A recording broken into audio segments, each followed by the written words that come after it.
My name is Sarah, I'm 28, and I work as a nurse at Memorial Hospital. My husband Henry is 31 and manages operations at a local logistics company. We've been married for 3 years and live in a small but comfortable house that we've made our own. Well, at least it was supposed to be our own.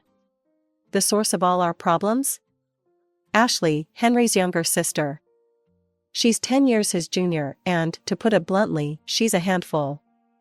While most people her age are finishing college or starting careers, Ashley bounces from job to job like it's a sport. She didn't even bother with college, claiming studying wasn't her thing.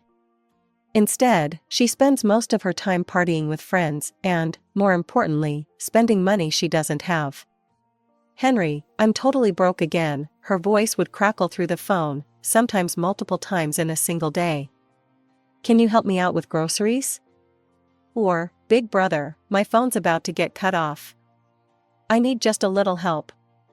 And my personal favorite, "There's this amazing party tonight, and I have absolutely nothing to wear."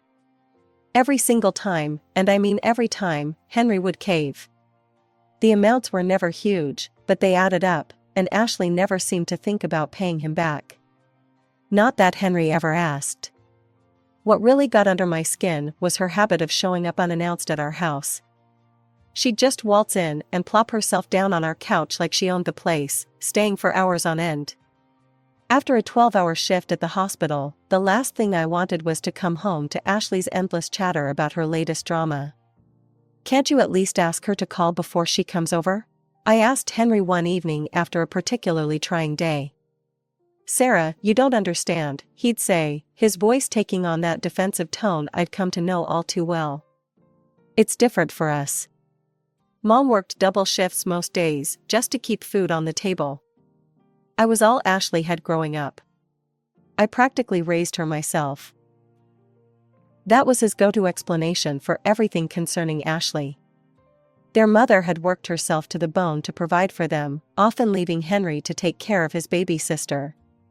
Now, it seemed like that responsibility had become permanently etched into his identity. Just when I thought I couldn't take another surprise visit or desperate phone call, Ashley dropped a bombshell that would change everything, or so I thought. "I'm engaged," she burst through our front door one Sunday afternoon, practically bouncing off the walls with excitement. "And guess what? We're moving out of state after the wedding." I tried my best to keep my expression neutral, but inside, I was doing cartwheels. Henry, of course, had a different reaction. "Out of state?" he asked, his voice wavering slightly. That's pretty far, Ashley." "Don't worry, big brother," she said, giving him one of those bear hugs she was famous for. "My fiancé Mark has an amazing job there, and we'll visit all the time." When we met Mark the following week, I was pleasantly surprised. He seemed like everything Ashley wasn't: responsible, level-headed, and most importantly, financially stable. He worked in software development and actually had a 5-year plan that didn't involve mooching off relatives. For the first time, I felt like maybe things were going to work out. The wedding came 3 months later. Despite my relief at the situation, I found myself getting caught up in the excitement. Henry and I went all out on their gift, a top-of-the-line home entertainment system that cost more than I care to admit. But hey, if it meant Ashley would be entertained in her own home instead of ours, it was worth every penny. The day they left for their new life in another state, I finally felt like I could breathe again. Our house was quiet, our evenings were our own, and our bank account was remarkably stable. Sure, Ashley would pop up on Skype calls now and then, but it was nothing compared to the constant presence we'd dealt with before. A year passed, and life fell into a comfortable rhythm. Then came the news that Ashley was pregnant. When she told us over Skype, her face glowing with happiness, I found myself genuinely sharing in her joy. Even Henry seemed more relaxed about his sister now that she had her own family to focus on. "They're doing really well," Henry said one night after a video call where Ashley had shown off her growing baby bump. "Mark got a promotion at work, they bought a new car, and the baby's room is already set up." "They are," I agreed, curling up next to him on the couch. "You did good, you know? You helped her get to where she needed to be."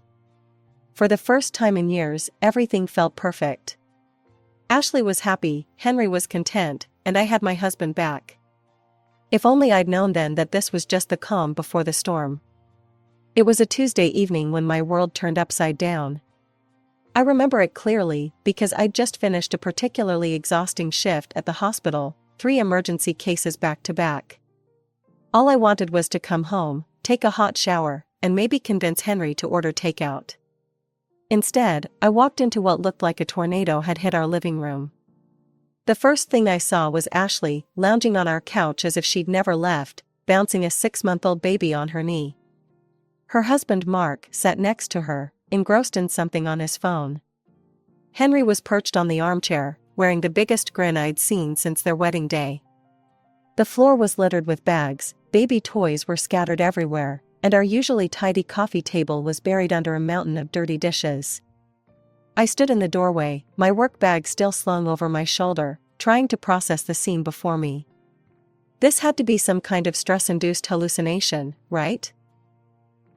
"Sarah," Ashley squealed, as if this was a totally normal situation. "Surprise! We're here. Mark got this amazing promotion offer at work, they want him to transfer to their office here. Can you believe it?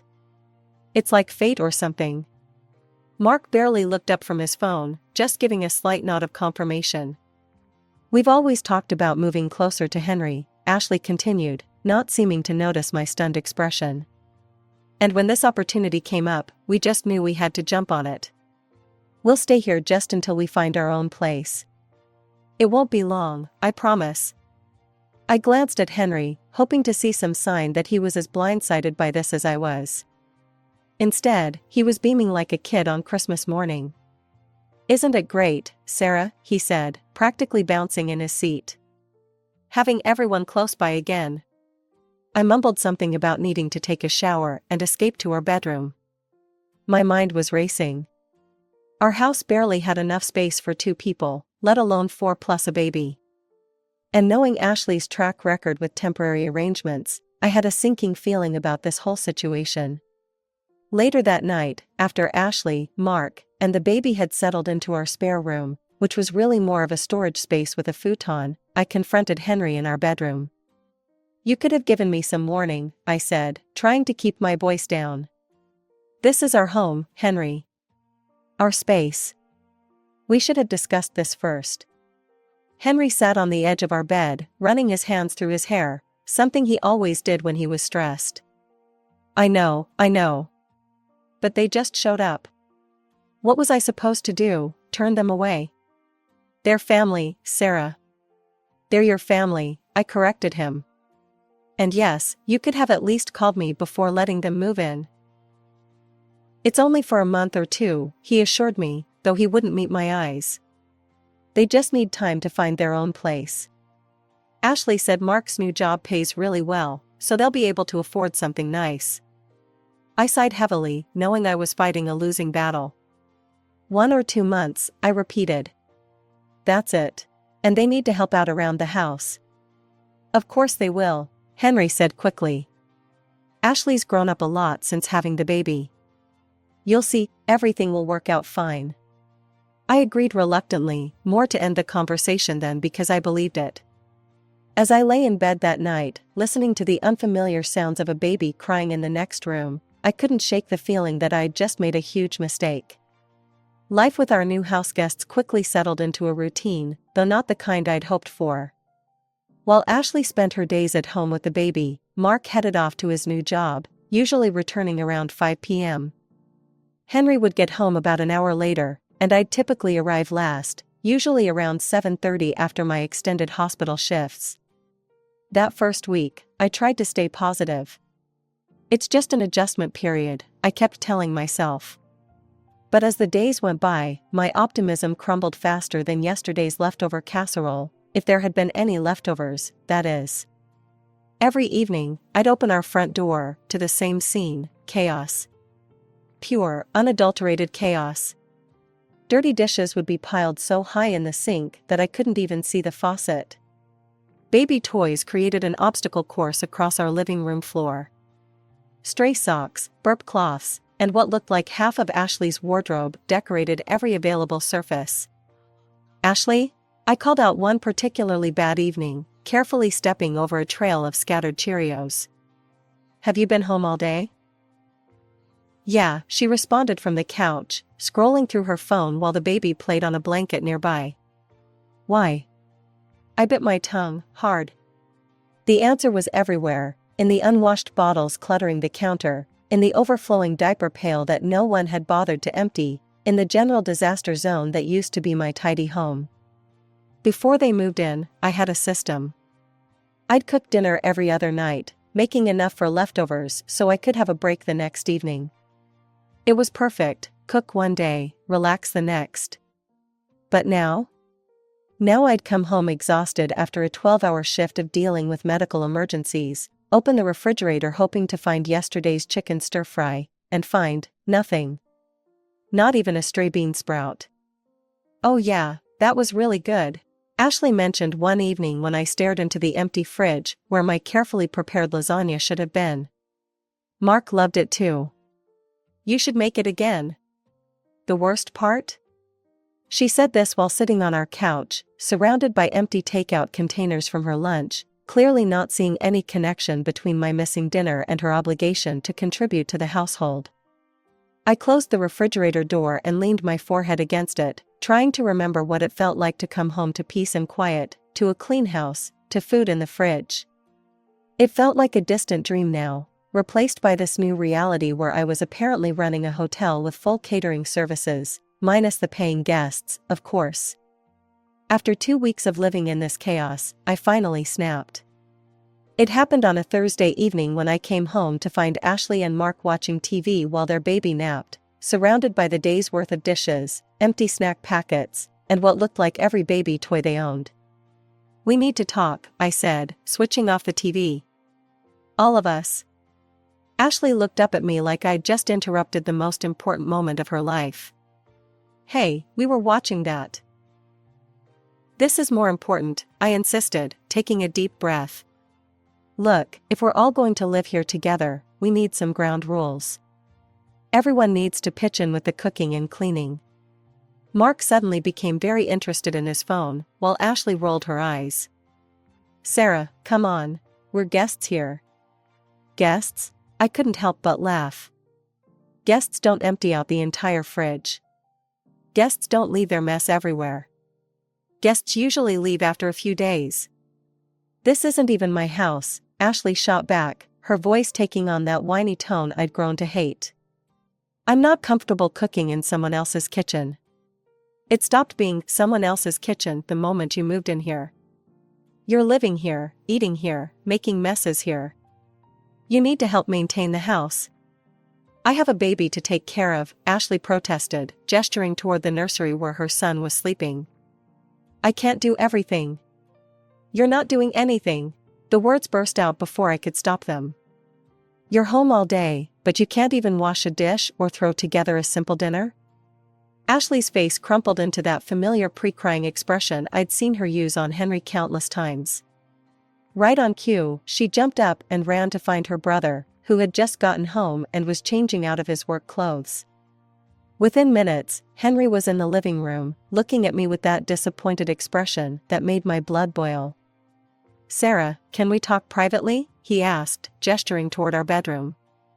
Once the door was closed, he turned to me. "You can't talk to Ashley like that. She's struggling enough as it is." Struggling? I couldn't believe what I was hearing. "Henry, I work 12-hour shifts at the hospital. I deal with actual emergencies, sick people, life and death situations. Your sister sits at home all day watching TV and can't even be bothered to wash a coffee mug." "She has a baby to take care of," Henry defended her, just as he always did. "You don't know how hard that is." "No, I don't know how hard it is to ignore your child while scrolling through social media all day," I snapped. "But I do know how hard it is to come home after a long shift and have to clean up after 3 adults who apparently never learned how to use a dishwasher." "Sarah," Henry sighed, running his hands through his hair. "She's my sister.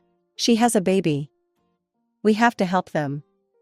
Just give it time." Everything will work out. I stared at him, suddenly feeling very tired. It was the same argument we'd been having since we got married, just with higher stakes now. Ashley would always come first, and I would always be expected to understand, to accommodate, to give in. Remember how I said Mark seemed like a responsible guy when we first met him? Well, add that to the growing list of things I've been wrong about lately. Turns out, he's just Ashley in male form, minus the constant begging for money, but with an extra helping of laziness. Every evening like clockwork, he'd come home from work, grab a beer from our fridge, that he never replaced, and plant himself on our couch. The most exercise he got was lifting the TV remote or reaching for the game controller. "Hey, Sarah," he called out one evening as I was making dinner. "Could you grab me another beer while you're in there?"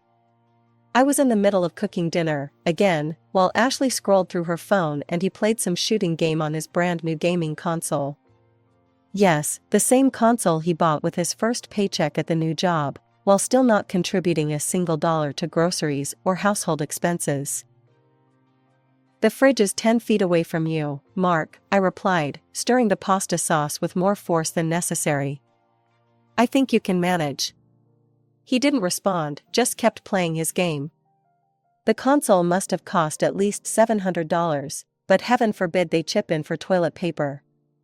Living in such close quarters meant I was privy to every aspect of their lives, whether I wanted to be or not. Our house wasn't exactly built for two families. The walls were thin enough that I could hear everything that happened in their room. And I mean everything. The baby's crying was the worst part. He'd wake up almost every night, his wails echoing through the house. What followed was always the same. "It's your turn," Ashley would groan. "I have work tomorrow," Mark would snap back. "So? I've been with him all day." "Then you should be used to it." Their arguments would escalate, voices rising until they were practically shouting, while their poor baby continued crying. Most nights, I'd lie awake, counting the minutes until either one of them finally gave in and attended to their child, or until the baby exhausted himself and fell back asleep. Just when I thought I couldn't take any more, a glimmer of hope appeared. I got approved for 3 days of vacation time. 3 blessed days away from the chaos, the mess, the constant noise. I'd already found a nice little bed and breakfast outside the city, and I was counting down the days until I could escape. But of course, Ashley had other plans. Sarah, she cornered me in the kitchen one morning, wearing that fake sweet smile I'd come to dread. "I heard you've got some time off coming up." I should have denied it. I should have run. Instead, I nodded. "That's perfect," she clapped her hands together. "Mark and I were hoping to visit my old friend from high school that weekend. You could watch the baby for us. I mean, you're a pediatric nurse, right? You're literally qualified for this." I stood there, coffee mug frozen halfway to my mouth, as she continued chattering. "We really need a break, Sarah. The baby's been so demanding lately, and I'm just exhausted. You understand, right? It's just 3 days, and you're already going to be off work anyway." "No," I said firmly. "Absolutely not. I've had these plans for weeks. I need this break." "Break from what?" Ashley scoffed. "All you do is work and come home. Try taking care of a baby all day." "All day? You mean when you're not watching TV or scrolling through Instagram?" The words came out sharp and fast. "I'm not canceling my vacation to babysit while you go party with your friends." The argument escalated quickly, with Ashley's voice rising to that shrill pitch that always gave me a headache. That's when Henry walked in, home early from work for once. "What's going on?" he asked, looking between us. "Your wife is being completely selfish." Ashley jumped in before I could speak. "I asked her for one tiny favor, and she's acting like I'm asking her to donate a kidney." I turned to Henry, certain that this one time, he'd see reason. "I have 3 days off, Henry. 3 days I was hoping to spend with you, away from." I gestured at the mess around us. "All of this. But your sister wants me to cancel everything to babysit while she goes on vacation." Well, Henry shifted uncomfortably, and my heart sank. I knew that look. Maybe we could help her out? She and Mark really could use a break. Something inside me snapped. A break? I laughed, but there was no humor in it. What about my break? What about our break? When was the last time we had dinner together without your sister interrupting? When was the last time we could relax in our own home? Sarah, please, Henry started, but I was already moving. I walked straight to our bedroom, pulled out my suitcase, and started throwing clothes into it. My hands were shaking, but my mind was clear for the first time in weeks. What are you doing? Henry followed me, panic in his voice. Taking my break, I replied, zipping up the suitcase. You want to help your sister so badly? Fine, you can babysit, I'm done. I walked out of that house with nothing but my suitcase and car keys, ignoring Henry's calls behind me. The drive to my friend Lisa's vacation house took 2 hours. 2 hours of alternating between crying and feeling an overwhelming sense of relief. The next day, around noon, my phone rang. It was Henry. Sarah, I'm so sorry, his voice was desperate. Please come home. They left. The baby's here with me. They said they were going to the store 3 hours ago. I've been calling and calling, but they won't answer.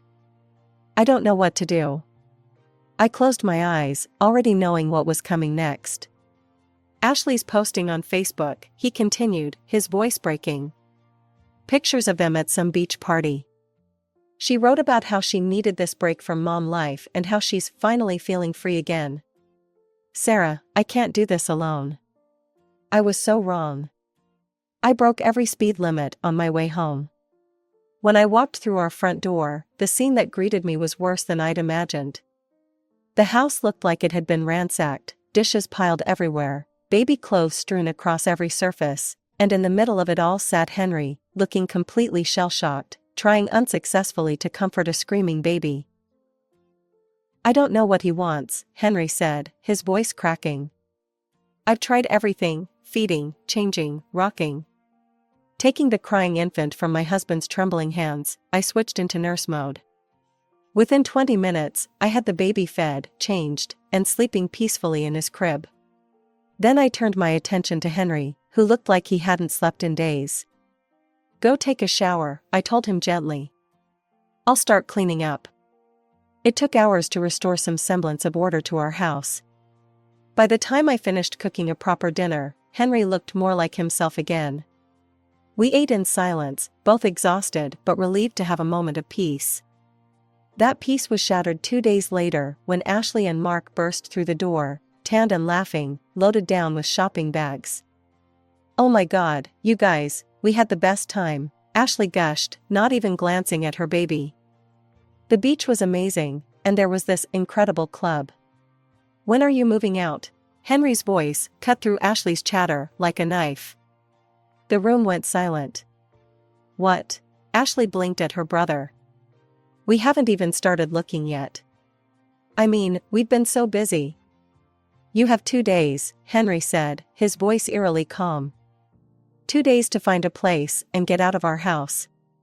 Ashley's face crumpled into her familiar crying routine. You can't be serious.